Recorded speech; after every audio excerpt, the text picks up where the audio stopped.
So, Nick, would you like to take over? That's all right. For the, I would. Thanks.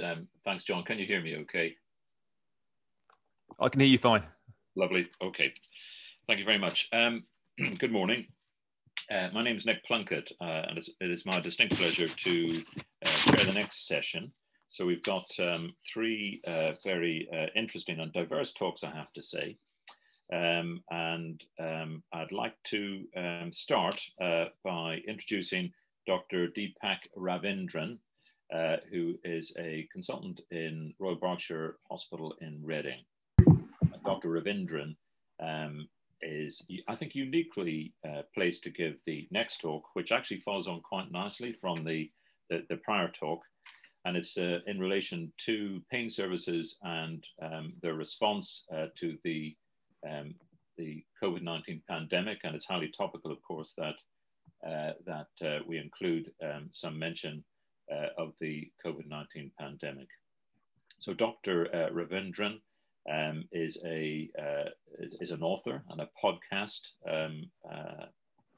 delivers podcasts, and has certification and experience in multiple areas of pain medicine and related areas, including lifestyle medicine. And I anticipate a very interesting and thought-provoking talk on how those factors interact in terms of our patients who I think will be struggling more as a result of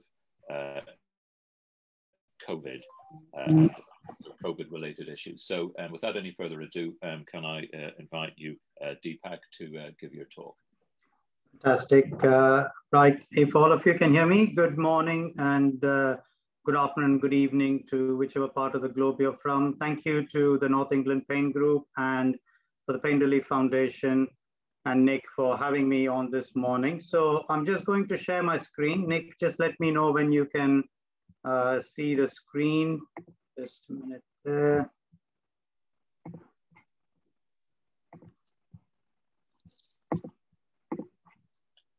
Right. Yes. Can this be seen? Yeah, we can see that. Brilliant.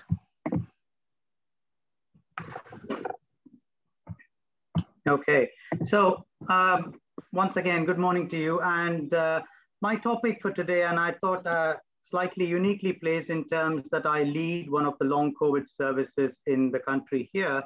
I thought I would talk to you and introduce you all to probably something that I feel is going to occupy a fair percentage of our pain services, whichever part of the globe you're in, over the next 3 to 5 years.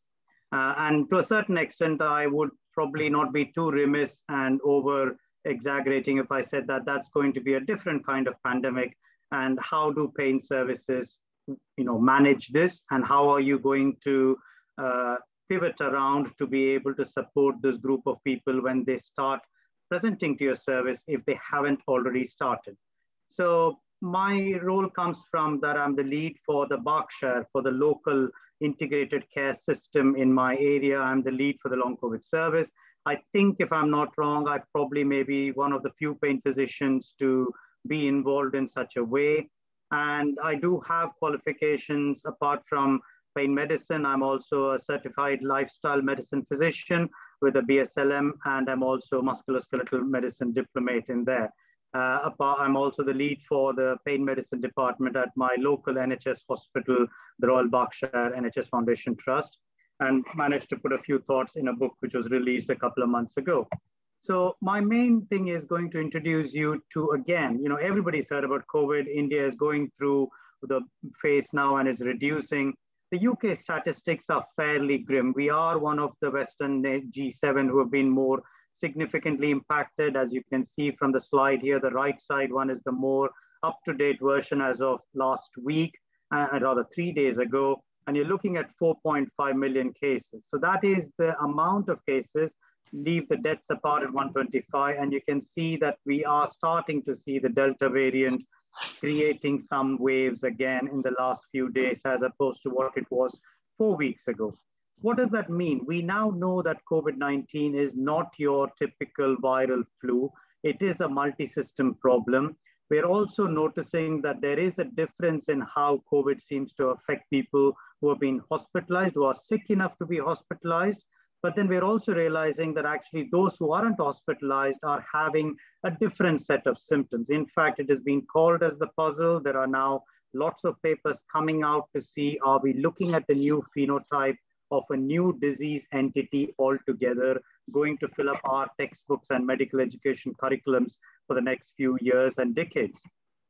So the data for what happens beyond those 4 weeks of a typical viral infection are coming through thick and fast. So this is data that shows actually that 1 in 5 people who have had COVID-19 are going to have symptoms that go beyond 5 weeks, 1 in 10 more than 12 weeks. And in fact, a data sheet, which I'll show in the next slide, said that 1.1 million people in the UK are possibly having what they would call as long COVID symptoms that have gone on for much longer than 12 weeks. And particularly prominent is that out of that, healthcare workers and teachers especially, so critically employed key workers, are more than 250,000 affected. And I think that is reflected globally as well in how people have been impacted by it.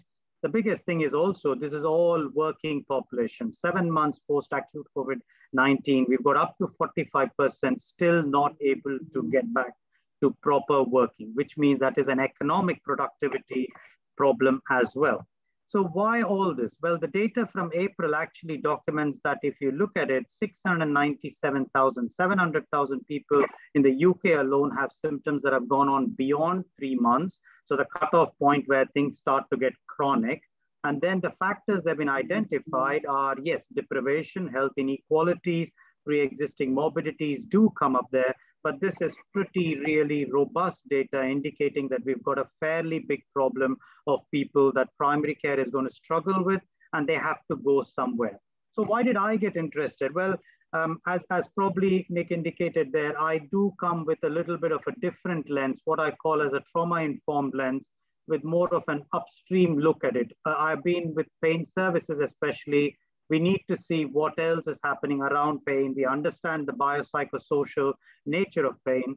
And when I caught COVID pretty badly last year, I've had my share of man flu, but what I had in COVID last year in March was really bad. 10 to 12 days, I really struggled when we still were not understanding what happened.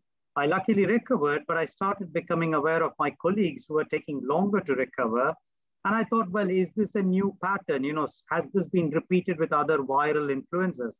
And when I started to look through the data there, it became quite clear that when you look at the SARS data, when you look at the MERS data, when you look at other data that has been already published in this sphere from Canada and from Hong Kong back in 2003 to 2009, you are seeing psychiatric issues. We are seeing problems of widespread MSK-related pain, fatigue, depression, patients who normally are part of who comes to the pain clinic. And really, that has been shown by even the studies from here that fatigue seems to be a big ticket item, but pain is also equally a problem. And this is a study which really made me sit up. Is 4 years later, people who are at risk of being a healthcare worker or there is a social stigma, 25% still have fatigue and pain-related issues at a 4-year follow-up, with 40% having psychiatric, anxiety, depression, and mood-related issues going on. So that made me fairly interested in it, and I got working with other colleagues in the field at that time, got in touch with the professor there, and we put a case, and I actually put forward a suggestion along with other collaborators to look at a kind of step care model, something that the pain services are talking about in terms of integrated services. But we then pitched the case that there should be something like a long COVID service as well, starting off.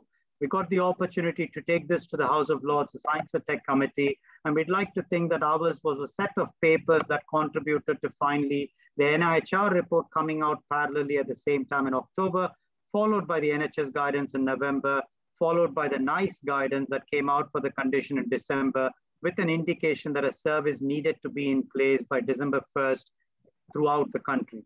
So what do we know about long COVID now? The NIHR report indicates that what we consider as long COVID is actually about 4 different kinds of presentation. You'll have the typical set of severe hospitalized patients who've been in ICU, but the bigger group of people are the ones who are going to have what we thought of as post-viral fatigue, but a much more severe component of it. Then there's going to be a small cohort of people who have had significant organ complications and will have issues there. And the last group is going to be the one who are having fluctuating symptoms. In my experience, the post-viral and the fluctuating symptoms have been the highest to our service. But predominantly the symptoms are fatigue, pain, brain fog, headache, mental health issues, GI problems, cardiac issues. And you can see that a lot of our pain clinic patients also have already overlapping symptoms like this. What are the causes right now of long COVID? Right now, the best guess is that there may be an element of significant immune system hyperactivity. There are components within the immune system and the nervous system that seem to be dysregulated and stay dysfunctional for much longer. There are thoughts that there may be some residual viremia that's still going on, or active viral load in the GIT or in the olfactory lobe. And overall, maybe deconditioning is contributing. There are some interesting aspects coming around mast cell activation, NAD+ deficiency, autonomic dysfunction, which on reflection, I'm realizing can affect a fair number of our pain clinic patients. So there are learnings here from this condition that are transferable back to our cohort of pain clinic patients. The NICE guidance indicated that up to 4 weeks is whatever happens with acute COVID-19. 4 to 12 weeks, they've called as ongoing symptomatic COVID-19, but beyond 12 weeks is what is being understood as a post-COVID syndrome or post-COVID-19. Long COVID is effectively a user-generated term, but that has now come to apply to anyone after 4 weeks onwards could be considered as long COVID. The NICE gave a very clear understanding of who could be potentially. So you don't need to have antibody or antigen positive, but if you have symptoms that are consistent with all of those that I mentioned above and have started after a viral infection of some sort, can affect any age group, adults, young people, older, adolescents, and all of that. And when you look at what they're asking, they want a holistic person-centered approach. They want a comprehensive clinical history. They wanted validated screening tools. Well, actually, when you look at the symptom range there, again, this is something that overlaps with what a lot of us in the pain services have generally been used to seeing, are comfortable managing or at least understanding, and then dealing with it because we've got the teams to actually do that. And that made me interested in actually saying, well, we can do a good job of it because we've got the systems in place. And that's what we achieved in our local service. You know, we've seen and received up to 600 referrals up to now. We've seen over 200 patients. But what's surprising is that 87% are purely the non-hospitalized patients. We all thought that it'll be the hospitalized and the severe and the ICU ones who will struggle the most, but it's actually surprising that it is the mild to moderate that are struggling a lot more. And you can understand actually that if these people are not already seeing some other specialists because of a ICU or hospital care, these people are likely to be referred to services like ours, 6 to 12 to 18 months. And my thought was, if I intervened early, if I went upstream and changed the trajectory of these people, could I probably prevent further workload for me in the pain clinic further down? That was my reason for getting interested. And when I did an audit of this group of people, it becomes clear that they are now going to be struggling with pain. 65% have pain-related issues. Fatigue is, of course, a big ticket item there. So realistically, what you're looking at, and we put posters in IASP as well, indicating how much is the deprivation, health inequalities, and social systems. And what we put forward is that it does need an integrated model of care, something I think that pain services are most capable of doing in conjunction with their primary care partners.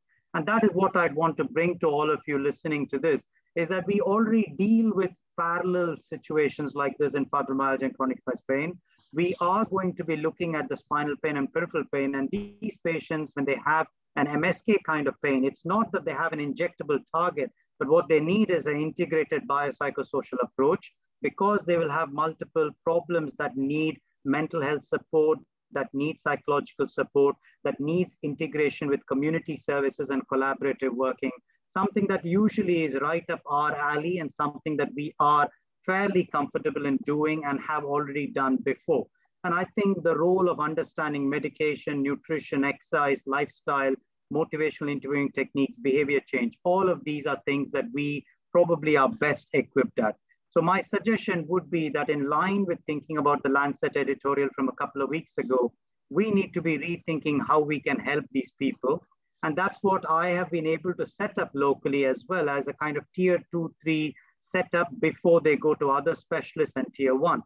And that's what we are having, a co-produced trauma-informed service, hoping to be sustainable and scalable, but works in collaboration with the paid services to take this bunch of people, manage them early and get to grips with them quicker rather than facing them downstream. And I would say that in terms of treatment choices, it's not that there's nothing else to be done. There's a lot of research happening. There is a lot of options there. And in line with how I think about in my book as well, if we need to overcome long COVID, pain services, and for that matter, any services, have to be ready to implement a variety of these medications, interventions, neuroscience approaches, looking at diet. And you can see here on the right side, I'm not going to go into them for time purposes now, but happy to deal with it in questions. But all of these can be presented as a package, and that's what the digital programs, enablers are possible to do. The research is there. The US has promised about $1.1 billion in long COVID research. The UK has about 24 million there. So there's a lot of platform trials that are being started now to look more closely. And I think a lot of the recovery and the ideas and treatments and drugs and interventions that come from there are transferable to our existing pain clinic patients as well. Locally, we're looking into something around anosmia and virtual reality as well. So in summary, what I want to leave you with is that long COVID is going to be the new long-term condition that is going to come to pain services. Like it or not, if you fail to prepare, you're going to be submerged with another kind of deluge that will be difficult to manage. Getting the integrated approaches, getting the upskilling now, I think is much easier for us because of the teams that we have and the systems that we have and the way we think about pain management. And I think it's a good opportunity for us to upskill and make a difference. I'm happy to be contacted on this email address here, and hopefully this is enough time for questions. Thank you for listening to me. Thank you, Deepak. Sorry. Thank you, Deepak. That was an excellent talk, incredibly comprehensive, and you've given us a lot of opportunity to ask some questions, and they are coming through. So I'll just put them to you. Shall I stop sharing now, Nick? Say it again? Shall I stop sharing? Oh, you can keep it. Yeah, no, actually, yeah, stop sharing. Yeah, why not? Yeah. And then we can get more people on the screen, perhaps. Okay, but just while you're doing that, yeah.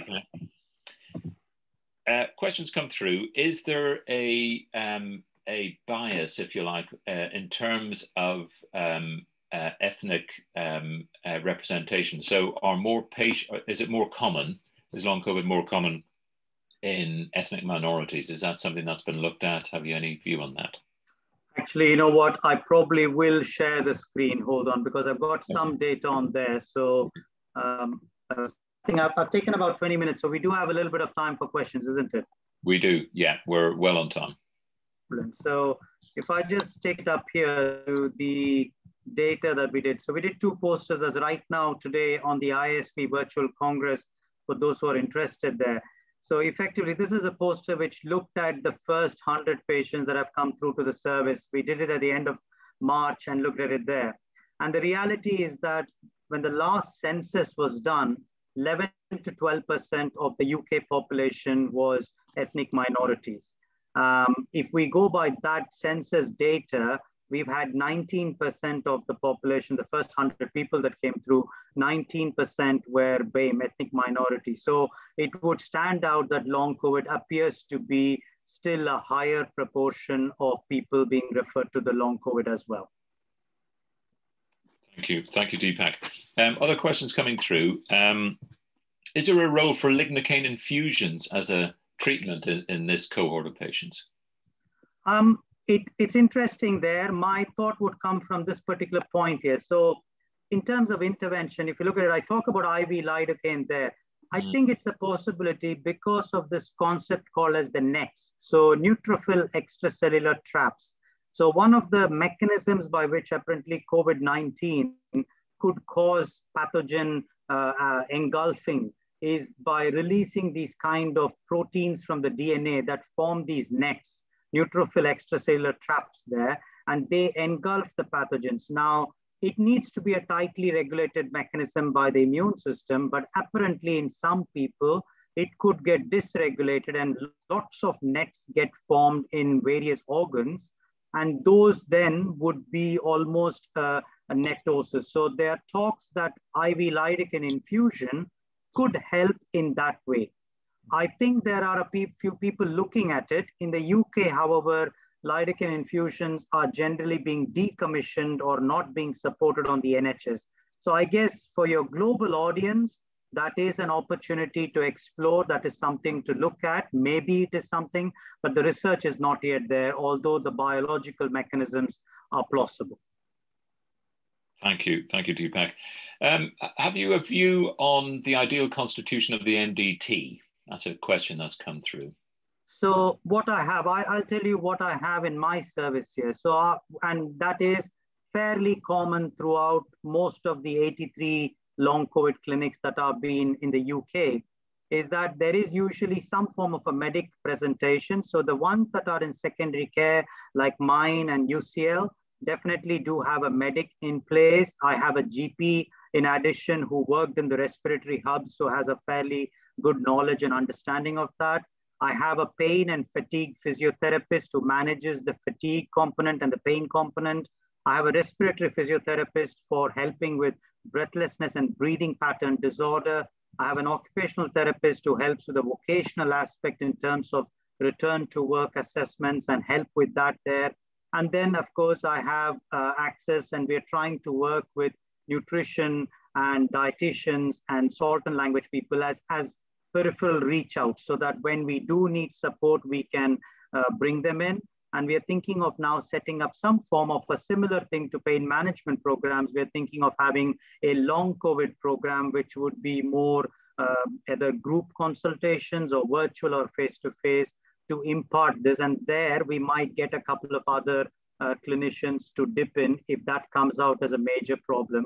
But these are the few categories, plus of course, psychology. We have got links with the talking therapies and the community psychology, but we've also got the funding for 1 day of a specialist psychologist to help with those people who might be having, let's say, traumatic symptoms or significant issues of being hospitalized. So that is our composition, and that I think is fairly going to be the need. You know, fatigue management is the big problem. Breathlessness management is a big issue. Pain is a big issue. So definitely you need therapists to manage these three. But most importantly, because these people are community, mostly in the community, they haven't seen their primary care physicians, they haven't seen anybody, all they have is internet knowledge. So they do need a medical physician, they do need somebody who can assess them, hold their hand, validate their symptoms, investigate as appropriate, then signpost them as needed. Indeed, no, thank you for that. And I'm guessing that the constitution of MDTs around the country will vary hugely, dependent partly on local service provision models and resource restriction. But that's very useful.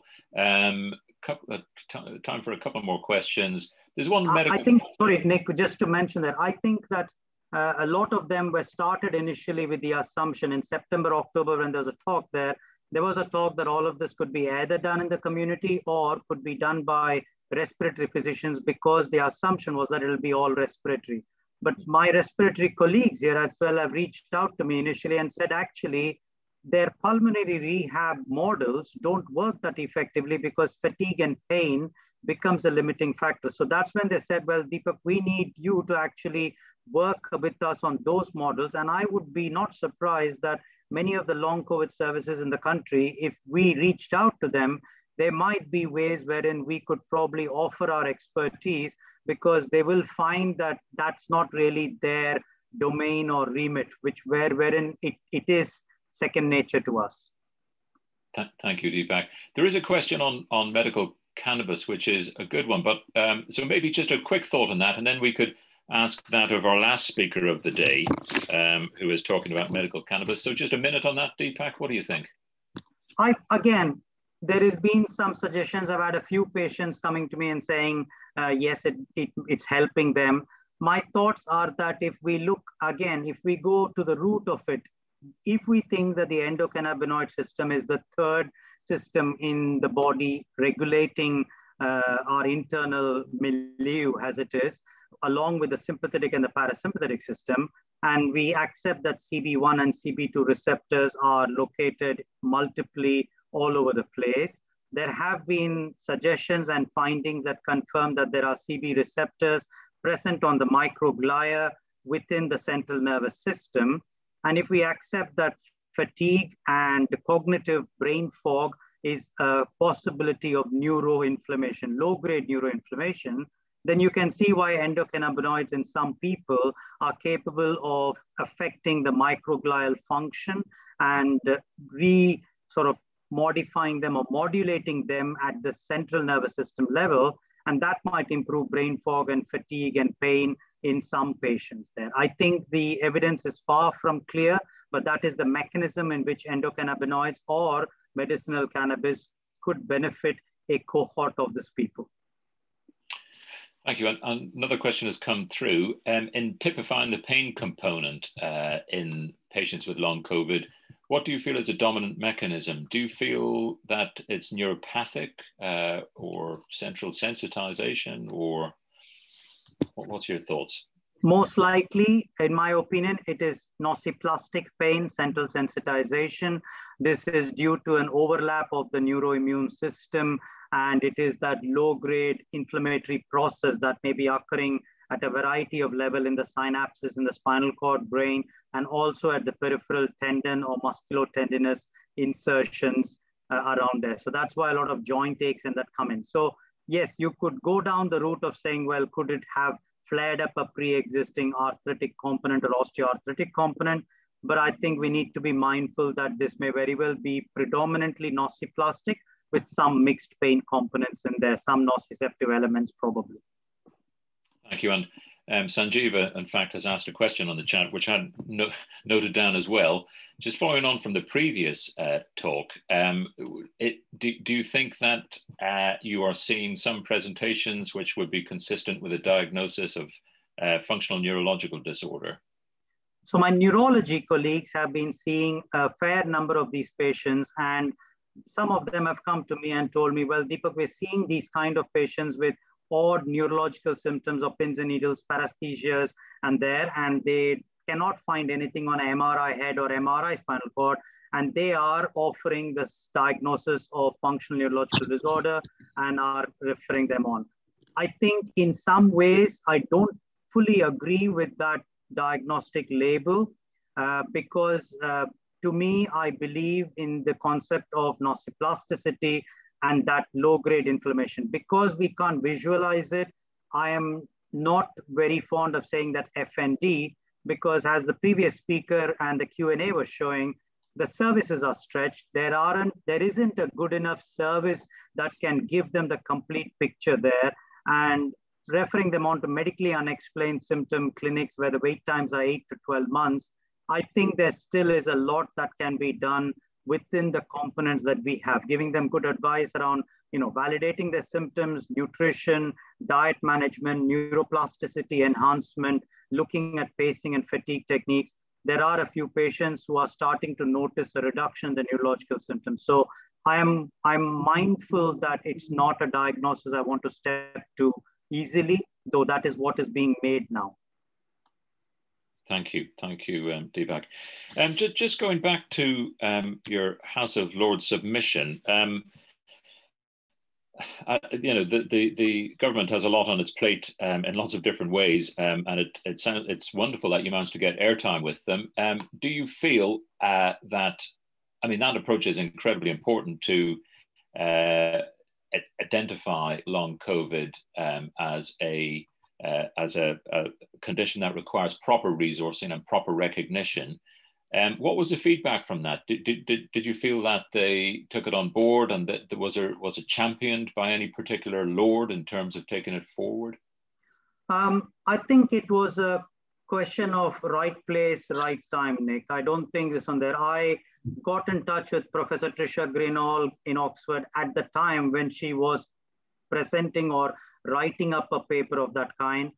and I came on board there. And she then said that there has been an opportunity to bring this to the House of Lords. If you go on that link that was there, you will find that the House of Lords Science and Tech Committee were receiving inputs on COVID on 2 weekly basis from multiple inputs there.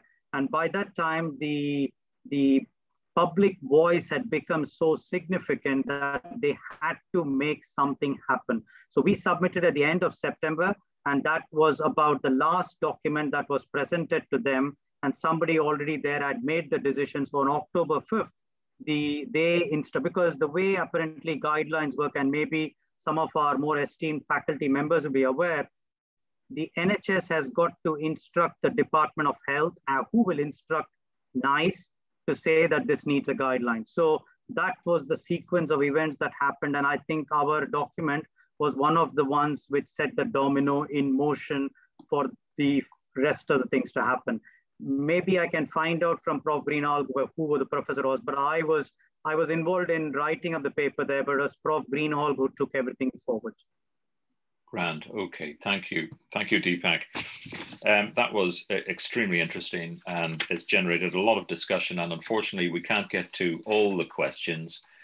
So at this point, I'll thank you, Deepak, very much for a wonderful and stimulating talk, incredibly topical too, and perfectly placed following the FND discussion. And I appreciate your comments that we should be cautious about considering it as that. As cautious in considering potential mechanisms from which apply to FND conditions to this new disorder that we're all learning about. And thank you for helping us on that journey of learning. Thank you. Thank you very much. So I'm now going to move on and introduce our next speaker, who to regular North of England Pain Medicine Group meetings